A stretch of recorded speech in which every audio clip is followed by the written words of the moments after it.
Best of r/malicious compliance episode 7.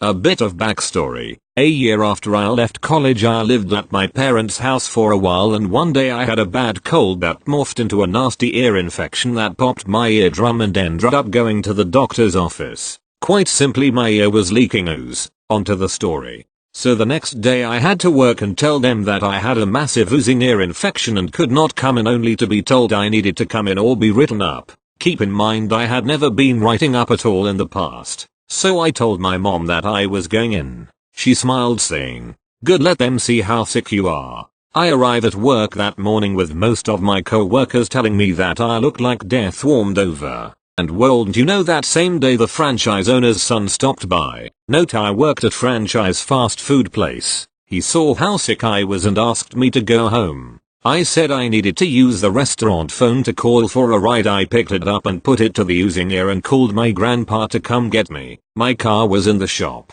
The look of horror on both the manager and franchise owner's son was priceless. Thank you. Next. Just a quick story that I remembered. So my brother is older than me but is probably the laziest person I know. To the point where he would starve himself rather than head out to buy food. He relies on me and our parents to buy groceries for him to scavenge through. So it's a Saturday and both me and my brother are off from work, so are sitting on our computers playing games etc. Both parents are out. I start feeling hungry and I know my brother is hungry because I hadn't seen him eat at all that day. So I asked him if he wanted takeaway. Cue this dialogue. Me. Do you want takeaway? Bro, I don't mind. Me. What do you want to eat? Bro, I don't mind. Whatever. Me. I'm gonna get a kebab then bro. Okay, get me one too. Me. Getting a little annoyed with his lack of response. Okay, what sauce do you want? Bro, I don't mind. Whatever. Cue malicious compliance. I know he doesn't like chili sauce and also know this place does a pretty mean chili sauce.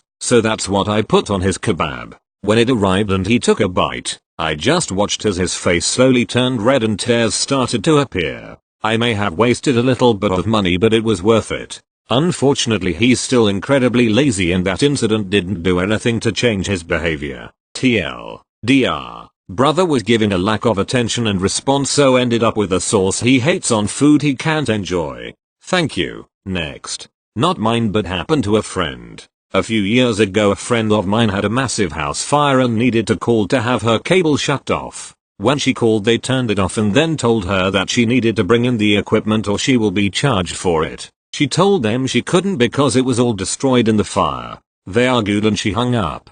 The next month she gets her final bill with the charge for non-returned equipment, so to stick it to them and to prove it was destroyed she went back to the scene of the fire and found the destroyed equipment, melted cable box and burnt wires. Packed it in a box and drove down to the cable company, waited in line when it was her turn. This went down. Rep, can I help you? Her. Yes, I called to cancel my service and when I explained that the equipment was destroyed in a house fire I was still charged. Rep, to avoid equipment charges you do have to return it. She then slams the box on the counter and smiles. Her. Okay. Here it is all destroyed like I had told you it was in the fire. Everyone else in line just clapped as she walked out the door. Thank you. Next. Those three words can either be frustrating or joyous. This happens to be the joyful time. For me, she didn't find it that amusing. I was about to head home and had the dreaded conversation. What do you want to eat? For those who don't know how that conversation goes, here is the abridged version. Me. What do you want to eat? Wife. I don't know. You pick something. Me. How about, insert food here. Wife. Nah, doesn't sound good.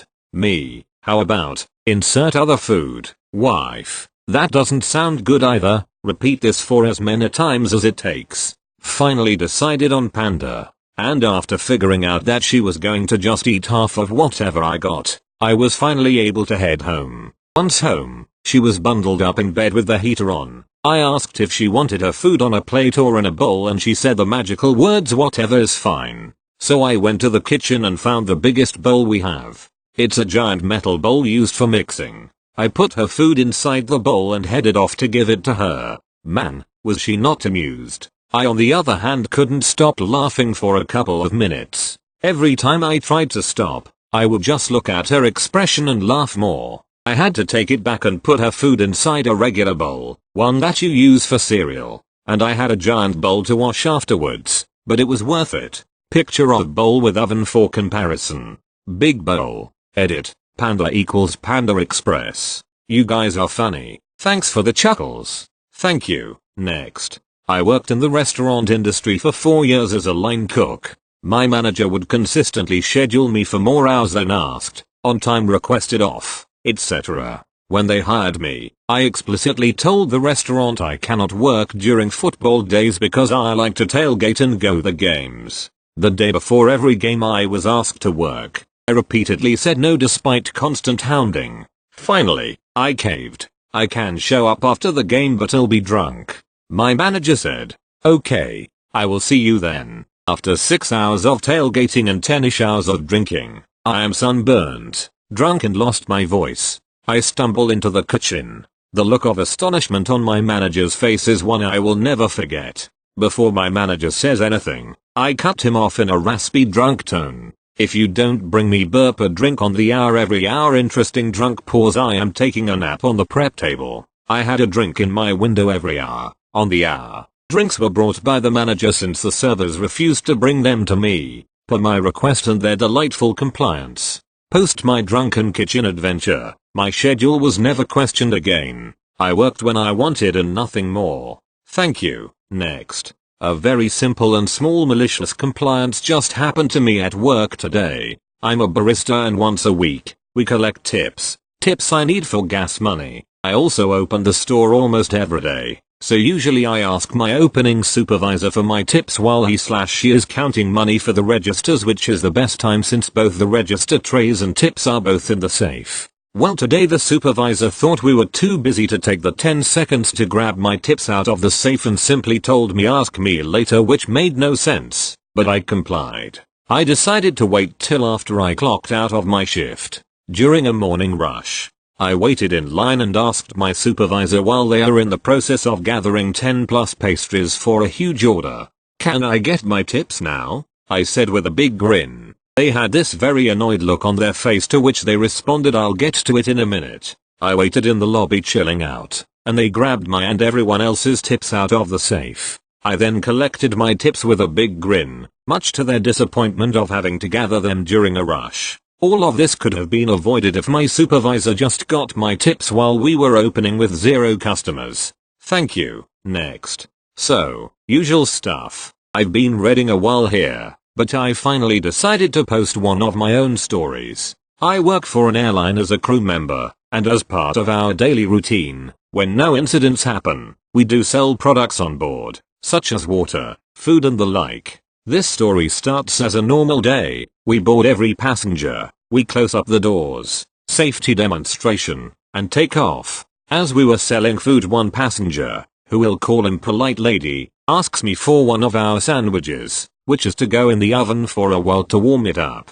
I tell her that because we have limited space in the oven, it will take a bit longer than usual for the sandwich to be ready, since the ovens are full. If that was not okay with her, I could give her any other sandwich we had, which didn't need to be warmed up. She then proceeds to claim that she wasn't given the chance to order before, unlike everyone else. Mind you, this was because she was sleeping, and I would have considered very rude of me to wake her up to ask whether she wanted food or not. She insists that she wants the hot sandwich, so I put it aside just so I could remember that I still had to put it in the oven. I then kept on asking the rest of the passengers if they wanted drinks. After approximately 10 minutes, this lady stops me to ask about her sandwich, which I still hadn't put in the oven, and her change. She was owed 44.50 euros. I explained to her again that the oven is full and she will have to wait for the food to be ready. About the change, I tell her that because we don't have a bag of money to start with, we rely on what other passengers gives us in order to give the change back. But she was having none of it. Every time she saw me walking back and forth, she would stop me to ask me for her sandwich, which I gave after the second time, and her change. This was a bit more troublesome. Eventually she started demanding to be given her change, despite how many times I told her we would give the change after we finished serving everyone on board. Now, as in every job, having the right colleagues can help you out so much. After we served everyone, I went to ask my supervisor for some more money. We have 2 pools of money, and one of them is with the supervisor, and we hatched a plan. We were going to make sure she would have her change immediately, since she kept asking it must be important for her, we supposed. I was going to be the one delivering the change, since she mostly interacted with me. My colleagues and I gathered all of our 10, 20 and 50-cent coins and proceeded to place them into a plastic cup. We made sure it was her exact change there and I went to her with the cup. Conversation was something like this. Me, sorry about taking so long with the change. We were a bit busy. Here's your change. Impolite lady, what? Me, you kept asking me for your change every time you saw me, and it didn't seem to me like you could wait 25 minutes for us to serve everyone. All I did was to give you the change before anyone else. Again, here's your change. Impolite lady, now, I can wait. I wait until you can give me notes. Me, no, it's fine. Here's your change. I handed the cup to her and walked away. She barely spoke to me nor to any of my colleagues during the rest of the flight. I can only presume she was busy counting all the coins I gave her to make sure I wasn't scamming her. TL. Doctor, lady kept asking me for the change she was owed. Gave her around 45 euros in shitty coins to weigh her purse down. Edit. Formatting and added TL. Doctor,